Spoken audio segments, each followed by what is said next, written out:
ఆకాశవాణి వరంగల్ కేంద్రం కిసాన్ వాణి రైతు సోదరుల కార్యక్రమం. ఈ కార్యక్రమాన్ని మీకు సమర్పిస్తున్న వారు కేంద్ర వ్యవసాయ మరియు రైతు సంక్షేమ మంత్రిత్వ శాఖ, భారత ప్రభుత్వం. ఈనాటి కిసాన్ వాణి రైతు సోదరుల కార్యక్రమంలో పాడి పశువులలో సాంప్రదాయ చికిత్సా పద్ధతులు ఈ అంశం గురించి మామనూర్ పశువైద్య కళాశాల అసోసియేట్ ప్రొఫెసర్ డాక్టర్ జి స్వప్న గారితో పరిచయ కార్యక్రమం వింటారు.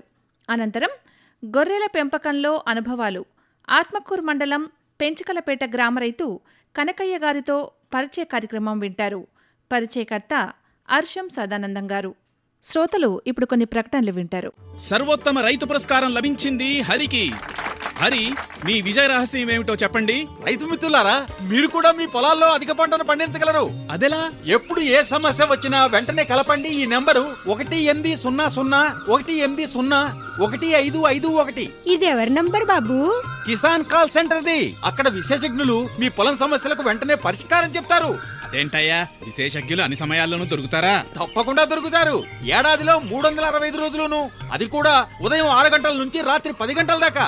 మరైతే ఎక్కువసేపు మాట్లాడితే డబ్బు చాలా అవుతుందిగా. ఖర్చు లేనే లేదు. మొబైల్ పై గానీ ఇతర ఫోన్ తో కానీ కిసాన్ కాల్ సెంటర్ కి ఉచితంగా కాల్ చేయవచ్చు. సలహాకి కూడా ఖర్చు ఉండదు. నిజంగా? 16 అనాల నిజం. రైతు సోదరులారా, పంట సమస్యల గురించి మీ భాషలో వెంటనే సమాధానం కోసం పూర్తి భారతదేశంలో ఏ ఫోన్ నుంచి అయినా జాతీయ హెల్ప్ లైన్ నంబర్ 1800-11800-1551తో ఉచితంగా సంప్రదించండి. రైతు మిత్రుడు కిసాన్ కాల్ సెంటర్. కార్యక్రమంలో ముందుగా పాడి పశువులలో సాంప్రదాయ చికిత్సా పద్ధతులు ఈ అంశం గురించి మామనూర్ పశువైద్య కళాశాల అసోసియేట్ ప్రొఫెసర్ డాక్టర్ జి స్వప్న గారితో పరిచయ కార్యక్రమం వింటారు. పరిచయకర్త అర్షం సదానందం గారు. కిసాన్ వాణి రైతు సోదరుల కార్యక్రమానికి స్వాగతం. ఈరోజు మామనూరు వెటర్నరీ కళాశాల డిపార్ట్మెంట్ ఆఫ్ వెటర్నరీ ఫార్మకాలజీ విభాగం అసోసియేట్ ప్రొఫెసర్ డాక్టర్ జి స్వప్న గారు మన ఆకాశవాణి స్టూడియోలో ఉన్నారు. వారి అయిన విలువైన సలహాలు, సూచనలు అందించడానికి మన ముందుకు వచ్చారు. నమస్కారం అండి స్వప్న గారు. నమస్కారం అండి. స్వప్న గారు, సాంప్రదాయ చికిత్సా విధానం అనగా ఏమిటి, దీని అవసరం ఏ విధంగా ఉంటుందో చెప్పండి మరి. ఓకే, ముఖ్యంగా ఈ సాంప్రదాయ చికిత్సా విధానం అనేది తరతరాలుగా ఏళ్ల నాటి నుండి మన పూర్వీకులు, ముఖ్యంగా మన తాత ముత్తాతలు, వాళ్ళకి ఇప్పుడున్న అవైలబుల్ మనకున్న మెడిసిన్స్ అప్పుడంతగా దొరికేవి కావు. అందుకని వాళ్ళకున్న పరిసరాల్లో దొరికే మొక్కల్ని కానీ వనమూలికల్ని కానీ వాళ్ళు కొంతమంది దాంట్లోనే చికిత్సా విధానాల్లో ఆరితేరిన వాళ్ళు చాలా మంది ఉన్నారు ఊర్లలో, ఎస్పెషలీ అడవి ప్రాంతాల్లో దొరికే మొక్కలు కానీ వనమూలికలు కానీ. సో ఆ పాత ట్రెడిషన్స్ని ఫాలో అవుతూ ఊర్లలో ముఖ్యంగా వాళ్ళు ఏం చేసేవాళ్ళంటే మెడిసినల్ వాల్యూ ఉన్న మొక్కల్ని తీసుకొని డిఫరెంట్ అంటే వేరు వేరు రకాల వ్యాధులకు కానీ లేకపోతే చిన్న చిన్న సమస్యలకు కానీ వాళ్ళు వాడుకొని వాటిని దాన్ని ముందుకు తీసుకొస్తూ ఉన్నారు. సో దానికి ఏంటంటే అప్పుడు ఎక్కువగా వాళ్ళు మాత్రమే యూజ్ చేసేవాళ్ళు, కానీ నేటి కాలంలో ఇప్పుడు వాటి ఇంపార్టెన్స్ పెరిగి మనం ఏంటంటే ఎక్కువగా యాంటీబయాటిక్స్ వాడడం వల్ల ఎక్కువగా యాంటీబయాటిక్ రెసిస్టెన్స్ అనేది చూస్తూ ఉన్నాం. సో ఇది ఎందుకు వస్తుందంటే మెయిన్గా మనము ఈ యాంటీబయాటిక్స్ అనేది మన రైతులు కానీ లేకపోతే పూర్తిగా నాలెడ్జ్ లేని వాళ్ళు ఎలా వాడాలో కరెక్ట్గా తెలియకుండా దాని షెడ్యూల్ అంటే కరెక్ట్ టైమింగ్స్లో ఆ మందుల్ని కరెక్ట్ విధంగా వాడకుండా వారికి ఇష్టం వచ్చినట్టు వాటిని వాడడం ద్వారా మనకి ఇప్పుడు పెద్ద ప్రాబ్లంగా ఈ యాంటీబయాటిక్ రెసిస్టెన్స్ అనేది తయారైందండి.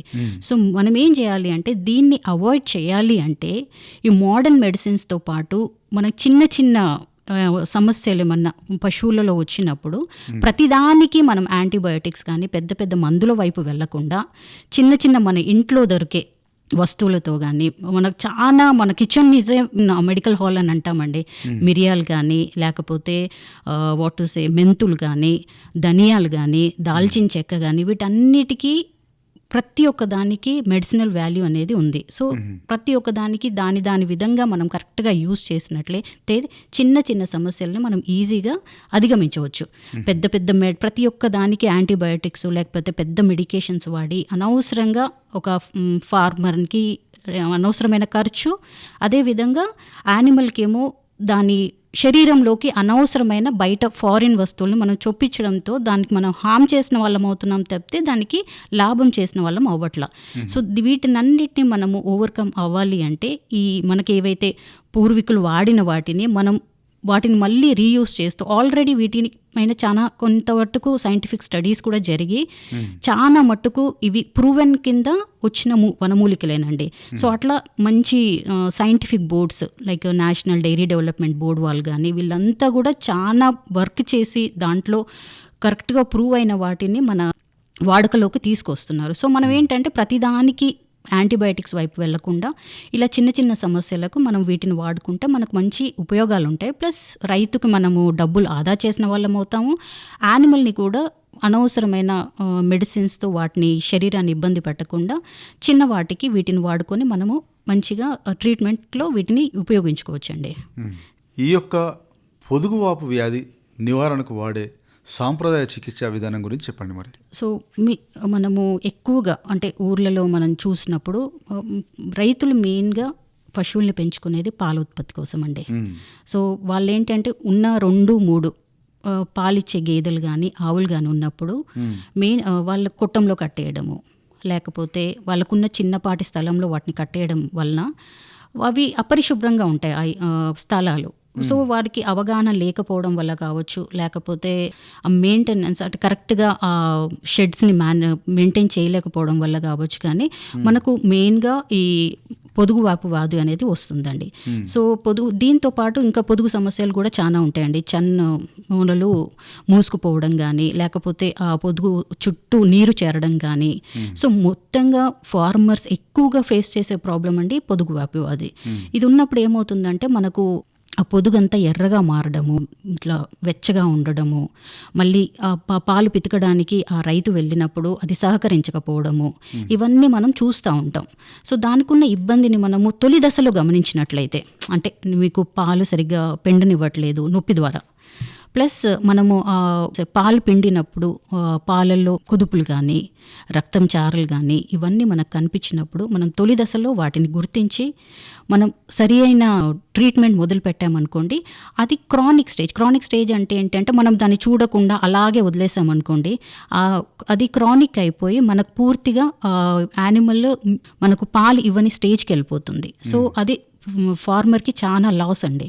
సో అటువంటి అన్ని అవాయిడ్ చేయడానికి మనం ఏం చేయాలంటే ప్రతిరోజు మనకున్న పశువుని అబ్జర్వ్ చేస్తూ అది మనము పాలు పితుకుతున్నప్పుడు కరెక్ట్గా మిల్క్ అనేది కరెక్ట్గా వస్తుందా, లేకపోతే ఏమైనా కుదుపులు కానీ రక్తచారలు కానీ ఏమైనా ఉన్నాయా, మనం అవన్నీ అబ్జర్వ్ చేసుకొని ఒకవేళ కొంచెం వాచినట్టు కానీ మనకు ఎర్రగా అయినట్టు కానీ ఏమన్నా మనకు అనిపించినప్పుడు వెంటనే డాక్టర్ సలహా మేరకు తగిన సూచనలు తీసుకోవాలి.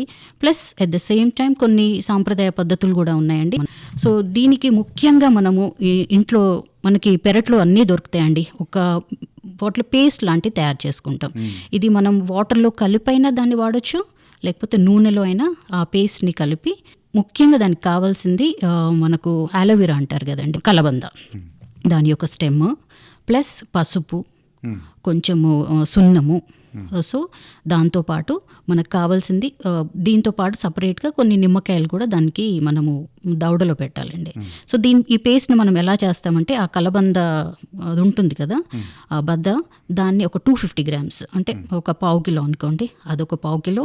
తర్వాత పసుపు ఒక 50 grams, at the same time సున్నం అనేది ఒక 15 grams. ఈ సున్నం మాత్రం కాస్త జాగ్రత్తగా మనం దీన్ని యూస్ చేసేటప్పుడు చూసుకోవాలి. దాని క్వాంటిటీ ఎక్కువ అవ్వకుండా, అంటే ఉన్న దానికంటే ఎక్కువగా అవ్వకుండా చూసుకోవాలి. దాంతో లేకపోతే దాని వల్ల వేత ప్రాబ్లమ్స్ వచ్చే ఆస్కారం ఉంటుంది.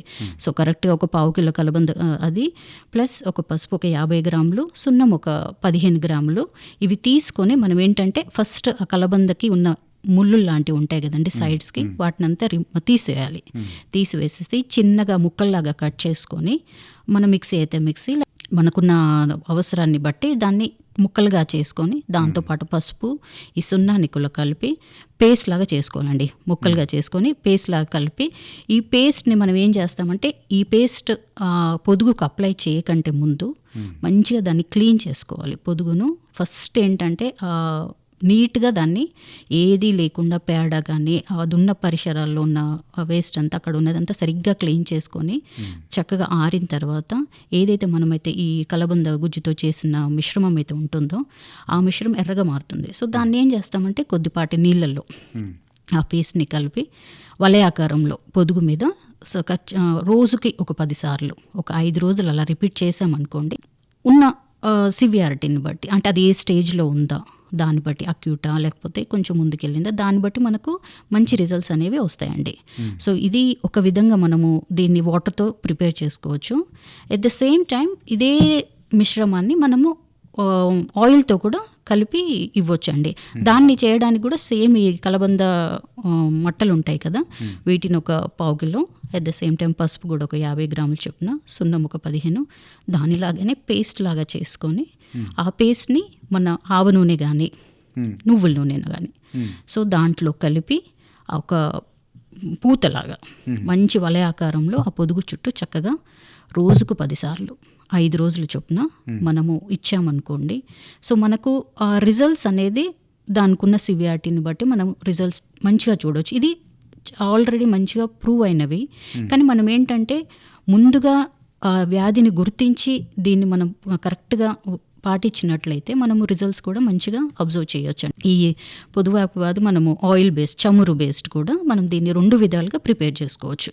సో మెయిన్గా మనకు కావాల్సిందల్లా దీనికల్లా మనకు అన్నీ దొరికేవేనండి. పసుపు దొరుకుతుంది, కలబంద గుజ్జు మనకి పెరట్లోనే అవైలబుల్ ఉంటుంది, plus at the same time సున్నం తినే సున్నం ఎలాగో అది కూడా వాడుతూ ఉంటారు కాబట్టి ఇవన్నీ మనకి ఎలాగో అవైలబుల్ ఉంటాయి. కాబట్టి వీటన్నిటితో మనకున్న ప్లేస్లోనే ఒకవేళ డాక్టర్ అవైలబిలిటీ కొంచెం లేట్ అయినా కూడా ఆలోపు మనం దాన్ని ఇంకా అలాగే వదిలేయకుండా మనం ఇట్లాంటి వాటి మీద అవగాహన పెంచుకొని, ఇప్పుడు మనకు దీని గురించి తెలియడానికి కూడా చాలా రిసోర్సెస్ అనేవి ఉన్నాయండి. సో మనకు అట్లా అవగాహన పెంచుకొని ఎన్జిఓస్ లాంటివి కూడా చాలా మెటీరియల్ అనేది వీటి మీద ఇస్తున్నారు. సో వాటిల్లో మనం చూసుకొని ఇట్లా ట్రీట్మెంట్ స్టార్ట్ చేసామనుకోండి, ఒక 5 రోజులకు 6 రోజులకు మనం మంచి రిజల్ట్స్ అనేవి చూడగలుగుతున్నామండి. సో ఇలాగే ఇంకా పొదుగు సమస్యలో మనం ఏంటంటే ఎక్కడైతే మనము పాలు అనేది పితుకుతూ ఉంటామో ఆ చున్నుల్లో అడ్డు ఏర్పడి అవి బ్లాక్ అవుతాయి. సో ఈ కేసులో కూడా మనము ఈ సాంప్రదాయ చికిత్స విధానాలు వాడుకోవచ్చండి. దీనికోసం మనం ఏం చేయనక్కర్లేదు.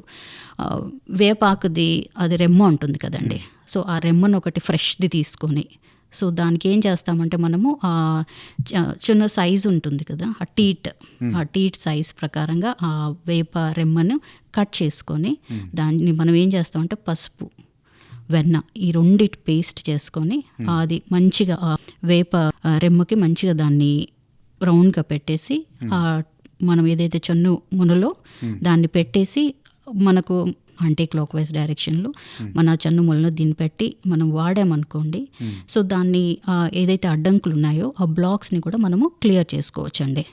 సో ఇది ఇంకొక సమస్య మనం పొదుగులో చూసినప్పుడు దీన్ని ఈ విధంగా కూడా వాడుకోవచ్చు. మెయిన్గా వేపాకు రెమ్మ ఒకటి, పసుపు ఒకటి, నెయ్యి ఒకటి, ఇవన్నీ మనకు ఆల్రెడీ అవైలబుల్ ఉంటాయి కాబట్టి సో ఈ బ్లాక్స్ని కూడా మనము క్లియర్ చేసుకోవచ్చు.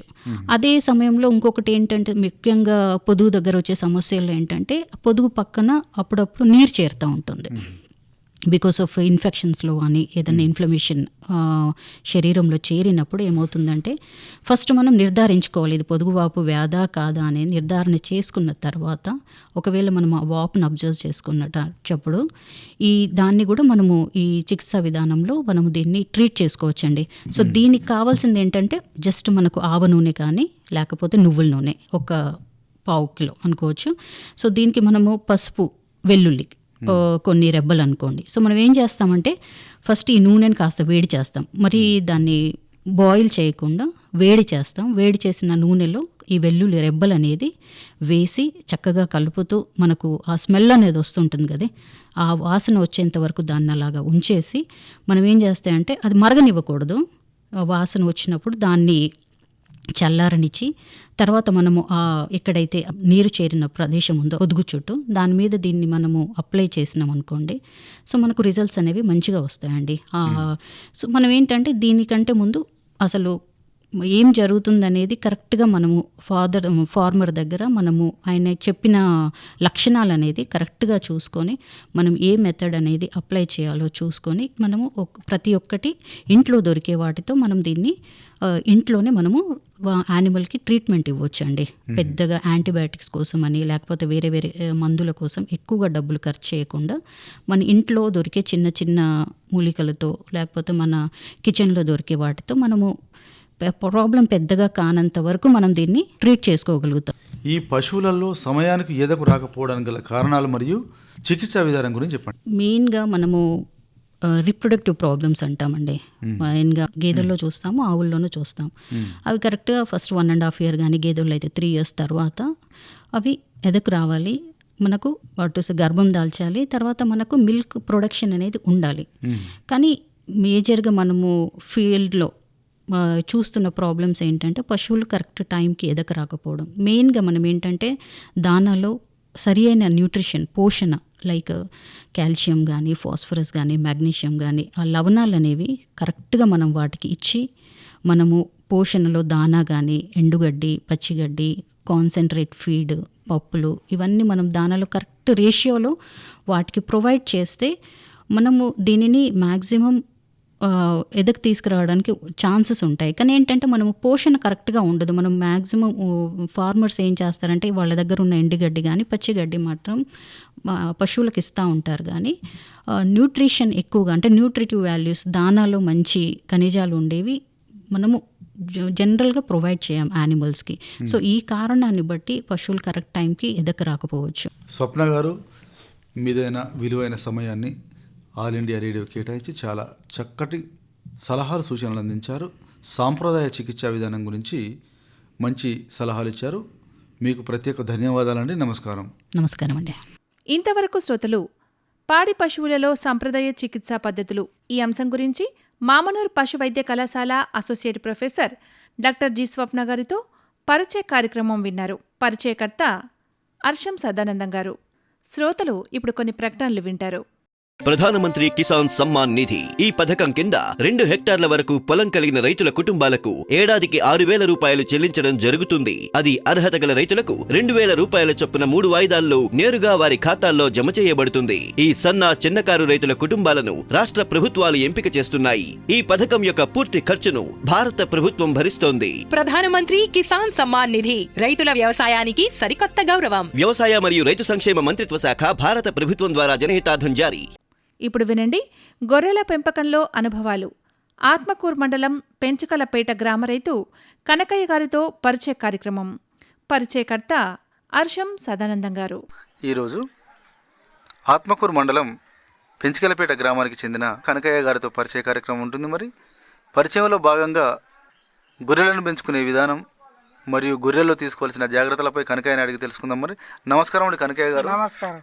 ఇప్పుడు కనకయ్య గారు, గొర్రెలను పెంచుకోవాలంటే ముందు దొడ్డిని ఏ విధంగా శుభ్రంగా ఉంచుకోవాలి, గొర్రెలను గాయాలంటే మనం ఎలాంటి జాగ్రత్తలు తీసుకునే దాని గురించి మీరు రైతులకు చెప్పండి. మరి గొర్రెలను గురించి తీసుకోవాలంటే దొడ్డి వేసుకోవాలి. దొడ్డికి మంచిగా శుభ్రంగా మంచిగా ఊడ్చుకోవాలి, చేసుకోవాలి, పౌడర్ గిడర్ వేసుకోవాలి. ఫ్యాన్లు పెట్టుకొని మంచిగా దాన్ని శుభ్రంగా తీసుకొని దాన్ని ఏ జాగ్రత్తలు తీసుకున్నా, సూదులు వేసుకున్నా, మందులు వేసుకున్నా. ఎన్ని సంవత్సరాలు నువ్వు గొర్రెలను కాసినావు? గొర్రెలను కాయడానికి నువ్వు ఎవరిని చూసి నేర్చుకున్నావు? మరి నేను చిన్నప్పటి నుంచి గొర్రెలనే కాసిన. మనకు ఎప్పుడన్నా ఒకసారి పోతే ఎవరైనా పిలిస్తే గొర్రెలు రమ్మంటే కాళ్ళు లేవకుండా ఉన్నాయి, పోతలేను. అయితే ఇప్పుడు వాళ్ళ గొర్రె గురించి కానీ దేని గురించి కానీ దాని సూదులు కానీ మందులు కానీ అన్నీ వాడినాము. ఏ సూదితే దేనికి పని చేసేది అనేది డాక్టర్ చెప్తూ ఉన్నారు, మేము వేసుకుంటా పోయినాం. మంచిగానే జాగ్రత్తలు జరిగినాయి. ఇప్పుడు అది నీళ్ళ రోగానికి వేరే మందులు వచ్చినాయి, పోతే ఇంకా సొల్లు రోగానికి అవి మందులు వేరే వచ్చినాయి. ఆ మందులు కూడా వాడుకుంటూ పని చేసుకుంటూ ఇప్పటి వరకు జాగ్రత్తగానే ఉన్నాయి. ఇప్పుడు ఈ ఇన్ని రోజుల కాడికే కూడా మా ఊళ్ళో ఉన్నంత జనం ఎక్కడ లేరు ఇప్పటికి కూడా. గొర్రెలు కూడా మంచిగానే ఉన్నాయి. ఊరు వరకు 10 మందల వస్తున్నాయి. 10 మందలు ఉన్నాయి. ఇప్పుడు 10 మందలలో ఎన్ని నగలు ఉంటాయి? మరి 10 మందలలో దాదాపుగా ఒక మందకు ఒక గంటకి 600, 700, 1000 దానికో ఉంటాయి. అయితే ఇప్పుడు ఇంకోటి కనకయ్య గారు, మీరు అప్పుడు గొర్రెలు కాసేది కదా, ఉమ్. అప్పుడు గొర్రెలు కాసినప్పుడు అప్పుడు ఉన్నటువంటి రోగాలు ఇప్పుడు ఏమైనా వస్తున్నాయా? అప్పుడు వేరు వేరే ఉన్నాయా మరి? అప్పుడు వచ్చిన రోగాలకు మందులు లేవు ఎక్కువ. ఉమ్, ఇప్పుడు ఈ సొల్లు రోగానికి మందులు ఇంకా పూర్తిగా సొల్లు రోగానికి సరే అయినది ఇంకా దొరకలే. దొరకలే. ఒక రోజు 2 రోజులు నిద్రపోయినాయి అనుకో, జ్వరం వదలదు దానికి. అయితే ఒక రోజునే వచ్చిన రోజు కాస ముఖం నలుపు చేసుకున్న రోజులా దానికి మందు గోళీను సూది ఎత్తేవా తెల్లారితారా కాస్త మీద పట్టినట్టుగా దానికి అందుబాటులో అయినట్టు ఇది. కానీ దానికి ఒక రోజు నిద్ర పోయింది అనుకో, దానికి ఆ రోగం జ్వరం అనేది పోదు. మనం ఎంత 4-5 సూదులు వేసినా కానీ పోదు. అట్లా ఉన్నది. ఇప్పుడు ఒక్కదానికి జ్వరం వచ్చింది అనుకో, ఇప్పుడు ఆ వచ్చిన జ్వరం వచ్చిన గొర్రెను మళ్ళీ అదే మందల ఒకవేళ మనం కలిపి ఉంచినాం అనుకో, అన్ని గొర్రెలకు అలా జ్వరం వచ్చే అవకాశాలు ఉంటుందా? లేదంటే దాన్ని ఏమైనా దూరం తీసుకుపోయి కట్టేయాలా? దూరం తీరం అయితే ఈ వరకైతే కట్టేయలేదు. ఇప్పటి వరకు అయితే అలానే ఉంటుంది. ఇక అది ముఖం నలుపు అవుతుంది, నల్లబడి మన నిలబడుతుంది. అప్పుడే సూది గోలి వేసినట్టు అంటే తెల్లారితారా కాస్త మళ్ళీ మీద పడుతుంది. ఆ రోజు మనం కానక ఉన్నాం అనుకో, అది కానక ఉంటే మాత్రం అది మళ్ళీ తెల్లారి సూది వేసినా గోలి వేసినా కొన్ని రోజులు గడవాలి. అది అయితే కావచ్చు, లేకపోతే లేకపోవచ్చు. అట్లా అంత చెండాల రోగాలు. నీళ్లు దొరకనప్పుడు ఏం చేస్తారంటే ఈ గొర్రెలను తీసుకొని పోయి మన గొర్రెల కాపర్లు ఏం చేస్తారంటే వాగులలో నీళ్ళు తాగిస్తారు. వాగులలో నీళ్ళు తాగించినప్పుడు ఈ గొర్రెలకు నీలి టంగు రోగం అని వస్తుంది, అంటే నీలి నాలిక రోగం అని వస్తుంది ఒకటి. ఈ నీళ్ళ రోగం అనేది మన సంక్రాంతి ముందు అవతల ఇవతల గీ రోజులలో వస్తుంది. అది ఇప్పుడు వచ్చేది ఏంటంటే బురద నీళ్ళు, బుట్ట నీళ్ళు, అదో నీళ్ళు తాగుతాయి. ఇప్పుడు తాగినా కానీ అది దానికి పేగుల పంటి ఎఫెక్టైడ్ ఉండే వరకు కానీ మన నట్టలు పడతాయి. అయితే దానికి మందులు పెడతారు, మంచి బలమైన మందులే పెడతారు. ఇప్పుడు మన ఈ గవర్నమెంట్ ఇచ్చినవి కాకుండా వీళ్ళు కూడా ఇంకా ధరకాలే తెచ్చుకొని పెట్టుకుంటారు. ఇప్పుడు ఇంకోటి కనకయ్య గారు, ప్రధానంగా ఈ గొర్రెల దొడ్డి శుభ్రం చేసుకోవాలంటారు. శుభ్రం చేసుకునే క్రమంలో ఇప్పుడు మీరు దొడ్డిని ఎన్నిసార్లు ఊడ్చుకుంటారు మరి? పొద్దున సాయంత్రం ఊడుస్తారా? పొద్దున సాయంత్రం ఊడుస్తారు. పొద్దున సీగవాడి తెలంగాణ ఇంటికాడ వన్నా గానీ తెల్లారి తలకు లేసుకుంటాం, అంతా శుభ్రం చేసుకొని ఊడ్చుకొని అవతల బార పోసుకొని గొర్రెల బయట ఇంకో వేరే దిక్కు బండ పెట్టుకుంటాం. ఇక దానికి రావు, మళ్ళీ సీగవాడి వస్తేనే మళ్ళీ అలాగ వస్తాయి. మీ గొర్రెలకు ఏమైనా దొంగల భయం కానీ ఇంకా వేరే ఏమైనా భయం ఉంటుందా? దొంగల భయం ఇంగల భయం ఈ సంబంధంలో ఎప్పుడు లేదు. ఆ వెనకట ఉండే అన్ని, అప్పుడు ఉండే దొంగలు ఉండే, తోడేన్లు లేవు. ఇప్పుడు దొంగలు కూడా ఎవడో తప్పుదారి వస్తే పోతూనే ఉంటది, ఒకటి ఉంటూనే ఉంటది. దానికి అంత సంబంధం. కుక్కలు కానీ లేదా పాములు ఇట్లా గరిచే అవకాశం ఏమైనా ఉంటుందా? పాములు ఎప్పుడన్నా దబన ఒక వ్యక్తి గరిచింది, ఇద్దరు గరిచింది. ఇద్దరు గడితే ఇద్దరు చచ్చిపోయారు. దాఖాన తీసుకుపోయారు, ఒకళ్ళను తీసుకుపోయినా కానీ విధి కాలే. ఇప్పుడు మన యాదవులు ప్రధానంగా గొర్రెలు మేపడానికి తీసుకుపోయినప్పుడు పుట్ట మీదనే తలకాయ పెట్టి పండుకుంటారు అనేది తెలుసు. అయితే అట్లా పెట్టి పండుకోవడం వల్ల ఏమన్నా పాములు ఇట్లా గరిచే అవకాశం ఉండదా మరి? మాకైతే వారికైతే ఎవరికి ముట్టుకోలేదు. ఒక ఇద్దరి మనసులకు మాత్రం అది ఎట్లా ముట్టిందో ఎట్లనో ఇక భగవంతుందా కానీ మా ఇద్దరు మాత్రం చచ్చిపోయారు. ఇప్పుడు మీరు ఈ గొర్రెలను తీసుకుపోయే క్రమంలో మేపేటప్పుడు, గడ్లే మేపేటప్పుడు వర్షాకాలంలో కానీ లేదంటే చలికాలంలో కానీ గడ్లే మేపేటప్పుడు ఈ గొర్రెకు కనుక ఏమన్నా ఒకవేళ పురుగు బుషి ఏమైనా ముట్టిందనుకో, పాము కానీ తేలు కానీ కరిచిందనుకో, ఎలాంటి జాగ్రత్త తీసుకుంటారు? దాన్ని పాము కరిచిందని ఎట్లా గుర్తుపడతారు మీరు? పాము కరిచిందని ఎట్లా గుర్తుపడతారు అంటే అది చెవులు చల్ల పడతాయి, ముఖం నల్ల చేసుకుంటది, మొత్తం నిండుగా జ్వరం వచ్చినట్టుగా ఏర్పడుతుంది. ఏర్పడప్పుడు ఏం చేస్తామంటే దన్న ఇటాడు చూస్తే కట్టో గిట్టో దొరుకుతానో ఏం లేదు, లేకపోతే ఏం చేస్తాం చెవు పడతాం, లగాంచి పండ్లతో కొరికి పారేస్తాం. చెవు ఈ చెవు 2 చెవులు కొరికి పారేస్తాం. కొరికి పారేసి ఇక ఊంచుతాం కదా. అది అడిగే అదే పురుగు అయినట్టంతా మాత్రం దెబ్బకు మళ్ళా మన తెలివికి వస్తుంది. అదే ఖచ్చితంగా అదే పురుగు అయినట్టు అంటే తెలివికి వస్తుంది. కొంతమంది డాక్టర్లు ఏమంటారు అంటే అట్లా చెవులు కోయడం వల్ల మన విషయం తగ్గదని అంటారు. అది మరి ఎంత? అయితే అది పెంజరపాము అని ఉంటది. ఆ పెంజరపాము అని ఉంటే ఆ పెంజరపాము వలన గొర్రెకి ఏమవుతుంది అంటే అక్కడక్కడ మన మచ్చలు వేసినట్టుగా బూరు ఊసిపోతుంది. అప్పటికప్పుడే ఊసిపోతుంది. తర్వాత కొన్ని రోజుల వరకు, కొన్ని రోజులకు ఓ నెల తర్వాత ఈ ఆడిన తర్వాత బూరు ఊసిపోతుంది. మనం మనిషికి కదా మచ్చలు వేసినట్టు అట్లా మంచి. మనం ఇప్పుడు అన్ని కొనుక్కుందాం అంటే అన్ని కొనుక్కునేటంత బలం అన్ని కొనుక్కుంటాం కూడా ఉంటది. ఇప్పుడు ప్రధానంగా ఈ గొర్రెలను పెంచేటప్పుడు ఏం ఖర్చు ఎక్కువ అవుతుంది? అంటే దానకి ఎక్కువ ఖర్చు ఎక్కువ అవుతుందా, లేదంటే మందులకు ఎక్కువ ఖర్చు అవుతుందా, కూలీలకు ఖర్చు అవుతుందా? దానకేం లేదు, మరి ఎట్లా? జీతగానికి పోతే మందులకు మందులు అందాది ఎంత ఖర్చు అవుతుంది? మందులు తెచ్చిన మందులు డాక్టర్ రాసిచ్చినాయి డాక్టర్ వేస్తారా, లేదంటే మీరే వేస్తారా? మరి కొన్ని డాక్టర్ వేస్తాం. మన గాలి రోగపోయి గాళ్ళ అయితే గాళ్ళ బాపతి, లేకపోతే పెద్ద రోగం బాపతి, తల్లెవైన బాపతి ఐసలో పెట్టి పట్టుకొస్తారు. పట్టుకొచ్చి అవి వేస్తారు. వాళ్ళని తీసుకొచ్చుకొని వేపించుకొని వాళ్ళకి ఇంతో అంతా వాళ్ళకి సన్మానం చేసి వెళ్ళగొడతాం. కొంతమంది ఏం చేస్తారంటే మన గొర్రెల కాపర్లు గొర్రెలకు ఏమైనా వ్యాధులు వచ్చినప్పుడు కానీ ఏమైనా జబ్బులు వచ్చినప్పుడు కానీ వీళ్ళే సొంతగా ట్రీట్మెంట్, అంటే వీళ్ళే ఇంజక్షన్లు కూడా వీళ్ళే చేస్తారు. మరి అట్లా వేయడం వల్ల ఏమైనా ప్రమాదం జరిగే అవకాశం ఉండదా? మరి డబ్బున ఏదన్నా కూడా దానికి నరానికి ఇట్లా తాకితే అపవాదం వస్తుంది. మరి నరానికి ఇట్లా తాకకుంటూ ఈ కండలా వేసుకున్నట్టు అంటే ఏం కాదు. మీరు గొర్రెలు కాసినప్పుడు అంటే అట్లాంటి చికిత్సలు ఏమైనా చేసినరా? మరి చేస్తే దానికి ఇట్లా తొంటికేస్తే నరానికి తాకుతాయి. నరానికి తాకితే నరం ఇసుకొస్తుంది దానికి. ఊరికే ఈడ్చుకుంటే వస్తుంది అది. అయితే అట్లా దాని కొన్ని రోజుల వరకు తేలిపోతే లేకపోతే అపవాదం అయితే. ఇప్పుడు గొర్రెలు కానీ మేకలు కానీ చనిపోయినప్పుడు ఏమైంది అంటే పాము కరిచి కానీ లేదంటే ప్రమాదం ఏమైనా జరిగి జబ్బులో పడ్డప్పుడు చనిపోయినప్పుడు ఆ చనిపోయిన గొర్రెలను కూడా తీసుకొచ్చి ఊర్లో అమ్ముతారు కొంతమంది. అంటే ఊర్లో అమ్మితే ఆ చనిపోయిన గొర్రెలను కూడా కోసుకొని తినే వాళ్ళు ఉంటారు కొంతమంది.